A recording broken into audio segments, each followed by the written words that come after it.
Weavewalk was disabled, and then it got re-enabled, which means we can finally talk about it. It is the new Warlock aspect that allows you to become nearly invulnerable while also building threadling charges. You air dodge to activate and then also to deactivate this effect, and your melee energy is consumed while you are in this nearly invulnerable state. The last time we dove into threadlings was a couple of seasons ago, and, you know, they were fine, but nothing remarkable. Threadlings got a pretty good buff recently, so how do they and this aspect perform? I want to start with exotics, because you'd probably think, oh, threadling build, I'm just going to go swarmers. Swarmers make 2 threadlings when you destroy a tangle, and your threadlings will unravel targets, adding in a bit of bonus damage into the mix. And if you want to focus solely on threadling power, this is not a terrible direction to go. Warlocks don't have any other strand-specific exotics though, so we're going to need to rely on neutral exotics if we want to change anything else. So if we did want to do something other than swarmers, what could we do? Claws of AHAMKARA gives us another melee charge, so that's going to directly feed us more threadling energy. But I personally did not find many times during my gameplay where I was getting through all of my melee energy that quickly, although I was using a setup that wasn't as energy draining as this build can get. Also, if you do really want that many melee charges, you're probably going to use Monte Carlo anyway. Eye of Another World is technically effective. It's just a bit boring for my tastes, and the only reason I'm even mentioning it here is because of how many people have told me that they use it, or at least tried it out. The STAG could work, but that's only if we're using Weaver's Call, which, given what it does, isn't a bad idea. Casting a Rift spawns threadlings and deploys all the ones that we have, which is a good way to get through as many threadlings as possible, but is also a loop that can stagnate without Monte Carlo and careful use of the Stag's exotic effect and or other mods to help out. But yet again, here comes the Necrotic Grip Osteostriga setup, a tried and true exotic weapon and armor combination. Fans of the channel know that I am not the hugest fan of this setup anymore because I find it too easy, I find it too boring, I find it not exciting. But given that threadlings tend to only attack when you are dealing damage to something, it makes some amount of sense. The main plan, you would think, is to trigger the poison effect from Necrotic, and while that poison is rolling, you go ghost mode, and you let all your threadlings just go nuts, because they won't attack anything unless you start attacking first. So here is what does work. Shooting Osteostriga at a target until they are poisoned, and then going ghost mode. Because the poison damage was generated from your Osteostriga, your threadlings are like, oh, you attack this target, we're also going to attack this target. And as you can see, the threadlings spawn and immediately go to the target, meaning you can just sit here for as long as you want in ghost mode until you run out of energy, while the poison is ticking, and the threadlings will attack. This also works with something like Anarchy. You tag an enemy with Anarchy, you go ghost mode, and then threadlings are going to go nuts until you're out of energy or Anarchy stops doing damage. In theory, sounds great. In practice, you're really only going to be able to sustain this for long periods of time against targets that can actually live long enough between Anarchy shots or Osteo poison. Targets in anything below legend content are barely going to have enough time to survive outside of boss targets. To use this against regular waves of enemies is kind of a waste to me because Anarchy or the poison from Necrotic, Osteo is going to be more than enough damage to wipe those things out. Although that's not to say that it's completely wasteful in every scenario. Here's what doesn't work. Grapple melee with Necrotic. If you grapple melee into a target and then go ghost mode, your threadlings will not attack the target that you grapple melee'd, or any targets. Their behavior seems very dead set on weapon damage. You must attack with a weapon for your threadlings to attack said target. That doesn't make Necro a bad choice though, as you can just launch yourself into a wave of enemies, hit the fat Danny Phantom, spread poison, and then escape pretty easily while spawning a bunch of threadlings to use later. Me personally, though, I opted for a more hybrid setup where I use Weavewalk to get a bunch of threadlings, slowly purge them, abuse tangles as much as I can, while also getting in a good amount of gun-based gameplay as well. I treat Weavewalk more like an accessory as opposed to all of my gameplay being focused specifically on it, but we'll still be using it as much as we can. I think any of the other 3 aspects do work for this setup, although Mind Spun Invocation is a little tame if we're sticking with Threadling Grenades, since it just replicates the effect of Weavewalk at the cost of your grenade. Weaver's Call is fine if you're running with something that's going to supply you with a lot of Rift energy, like the Stag, but I do think the Wanderer, with its new buffs, is maybe the best all-around aspect, in addition to the fact that your Threadlings will spawn tangles on kill, keeping uptime high on tangles. Weavewalk only gives us 1 fragment slot, which means we only have 3 to work with total, and one of those is probably going to be Thread of Evolution, enhancing our Threadlings. That's pretty much a given. The last 2 also kind of feel like they're just automatic. Thread of Fury, Thread of Generation. More melee energy when destroying tangles, and more grenade energy in general. These are incredibly safe picks to make for people who don't really want to think too much, since you will have a fair amount to micromanage already. Warding is always an option for more defense, but it's another thing to micromanage. Rebirth is okay, Isolation is fine, Continuity is also good, but I think most people are just going to opt for the first 3 that I listed for simplicity. Stats-wise, we're going to swap out that typical heavy discipline setup for heavy strength instead, high resilience, recovery, and strength.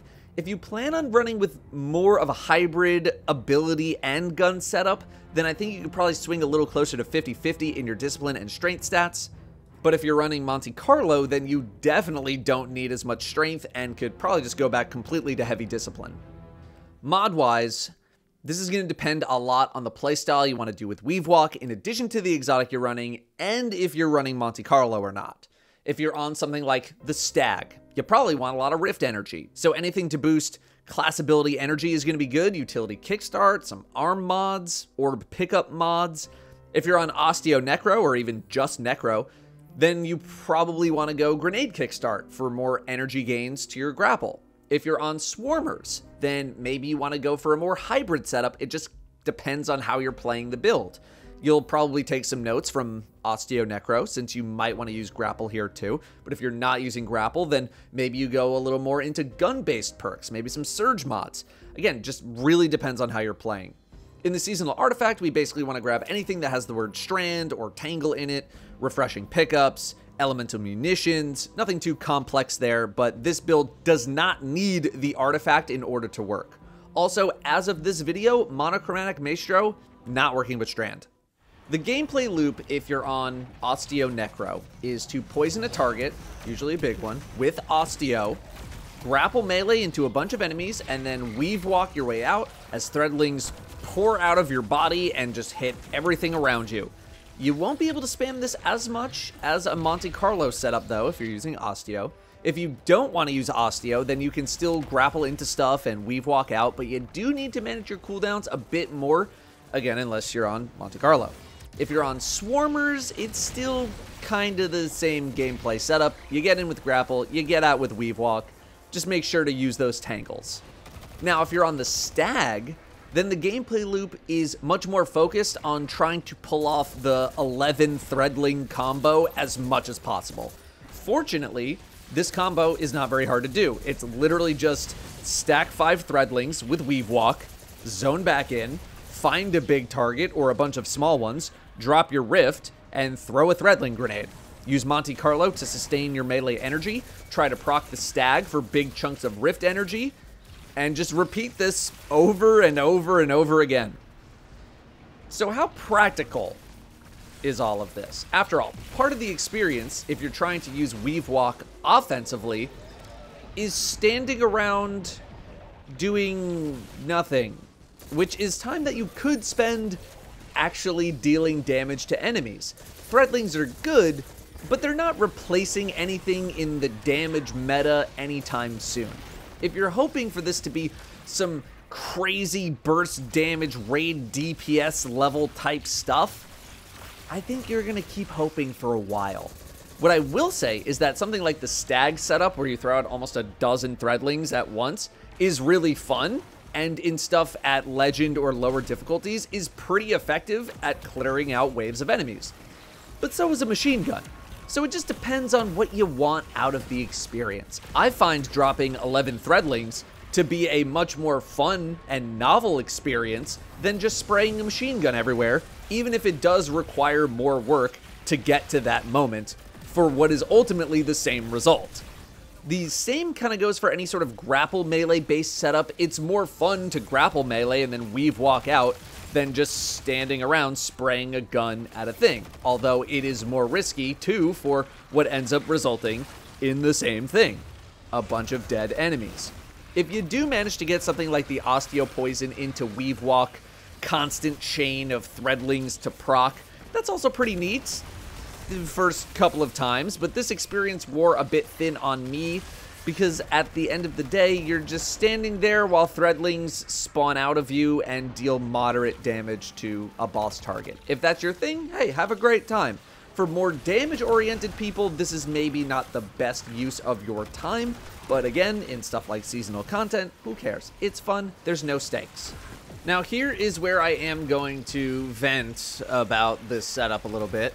During my time testing in Altars of Summoning, the modifiers were Chill Touch, which makes enemy melees slow you, and Grounded, where you take more damage in the air.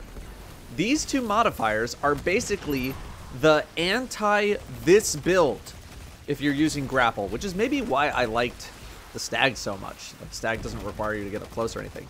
If you're slowed, you cannot air dodge. If you are in the air for grapple, you are taking tons of damage and are likely going to be meleeed when you are done, making it so you cannot air dodge. Are these going to be the modifiers forever for every activity? No.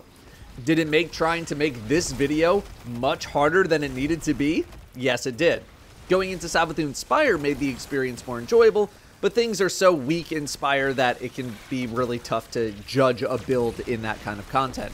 On the opposite side of things, endgame content, threadlings are good enough now to deal with your average red bar enemy a bit better than they once were, but they're still pretty negligible on a threadling by threadling basis against champions and bigger targets. Now, value-wise, 5 threadlings worth of damage for 1 melee cooldown, that's value. That's some good value. But it takes a while for those threadlings to deploy, and I personally value Weavewalk much more for its defensive abilities in endgame content than its offensive abilities. I also have my gripes with threadlings in that sometimes they're just kind of a waste because I don't want to wait for a threadling to wiggle its way up to a target to deal damage. I am just going to shoot it myself. This wastes the threadling because a good amount of the time it'll just explode on nothing. It doesn't happen all the time, but it happens often enough that I wanted to point it out. I tried many different combinations. I tried Osteo-Necro, I tried Swarmers, I tried with and without Monte Carlo, I tried the Stag, Grapple Melee, Threadling Grenade. I liked using Weavewalk as an accessory to my setup, not necessarily the main driver, although I did use it as much as I reasonably could. The ability to get out of jail as long as you have a little bit of melee energy is a really, really ridiculously strong defensive effect, with the threadlings being a nice bonus. It's just that the threadling effect isn't as strong of an offensive thing as other things are in the game. But again, in case I haven't drilled it enough times, I still think it's a fun setup. Just because it's not dealing a bazillion damage doesn't mean it's not fun. It's just a different way to play. It's just a different tool in the kit. It's different. I like it. It's just different. If you take Weavewalk for what it is, which is a very good tool to help you get in and out of danger, while bringing in a little bit of extra damage when you go corporeal again, some threadling spam, then I think it's a pretty fun aspect overall, and I encourage people to try it out and see if it does anything for you. There are multiple ways to play it too, which I think is pretty cool, and I'm sure there are plenty of things that I did not mention in this video that other people probably had success with too. If you did, feel free to share. Thank you very much for watching. I'll see you next time.